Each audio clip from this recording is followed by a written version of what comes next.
అన్నారు. ఇది చాలా దుర్మార్గం. అందుకే కోరుతున్నా, ఇది మనందరి ఎన్నికలు.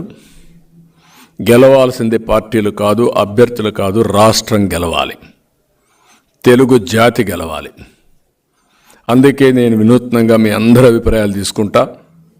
అందరి అభిప్రాయాలు తీసుకొని సరైన అభ్యర్థిని నేను ఎంపిక చేసే బాధ్యత తీసుకుంటా. టెక్నాలజీ కూడా వచ్చింది, వేరియస్ టెక్నాలజీస్ ఉన్నాయి, అవి కూడా ఉపయోగించి నేను తప్పు చేయను, నాకు సహకరించండి. నేను చేయాలనుకునేది ఈ రాష్ట్రం కోసం. ఈ ఎన్నికల్లో చాలామంది నాకు కనపడిన వాళ్ళు కూడా ఒకటే చెప్తున్నారు, ఈసారి కానీ మాకు తెలుగుదేశం అంటే ప్రత్యామ్నాయం రాకపోతే, వేరే ప్రభుత్వం రాకపోతే ఇంకా మేము ఆ రాష్ట్రం మీద ఆశ వదులుకోవాల్సి వస్తుంది, ఇంకా ఆ రాష్ట్రానికి వచ్చే పరిస్థితి కూడా ఉండదనే పరిస్థితికి వచ్చేసారంతా. కాబట్టి ప్రజలందరూ ఆలోచించుకోవాల్సిన అవసరం, మీరు చర్చ చేయాల్సిన అవసరం ఉంది, మౌత్ టు మౌత్ డిస్కస్ చేయాల్సిన అవసరం ఉంది. కడానం ప్రభుత్వాన్ని కూడా నడిపించే పార్టీని కూడా ముందుకు తీసుకుపోయే బాధ్యత మీది. నేనేదో డబ్బులు ఖర్చు పెట్టాలని చెప్పలేదు.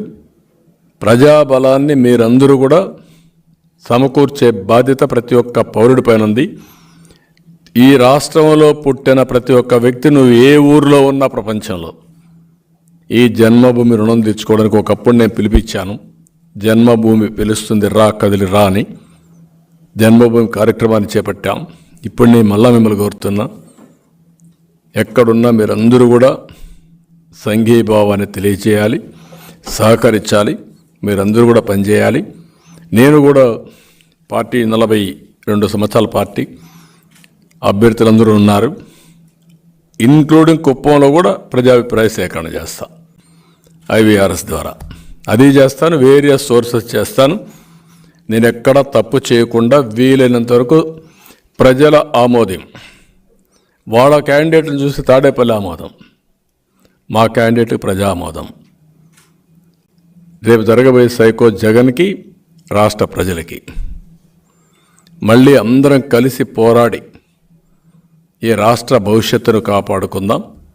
దానికి మీరందరూ ముందుకు రావాల్సిందిగా మరొక్కసారి కోరుతూ, ఈ నూతన విధానం కూడా నేను ఎవరికి చెప్పను, ఎక్కువ విండో కూడా ఇవ్వను. నాకు తప్ప ఆ ఇన్ఫర్మేషన్ ఎక్కడ ఉండదు. ఆ ఇన్ఫర్మేషన్ అనేది ఇక్కడ పెడితే లేనిపోయిన అపోహలు వస్తాయి. అవన్నీ పెట్టుకొని ఎవరెవరిని ఏ విధంగా రైట్ ప్లేస్లో పెట్టాలో పెడుతూనే అందరిని కన్విన్స్ చేసి రాబోయే ఎన్నికల్లో ఒకటే మళ్ళీ కోరుతాను, మా పార్టీ వాళ్ళకి కానీ బయట వాళ్ళకి కానీ, ఈ ఎన్నికలు మాత్రం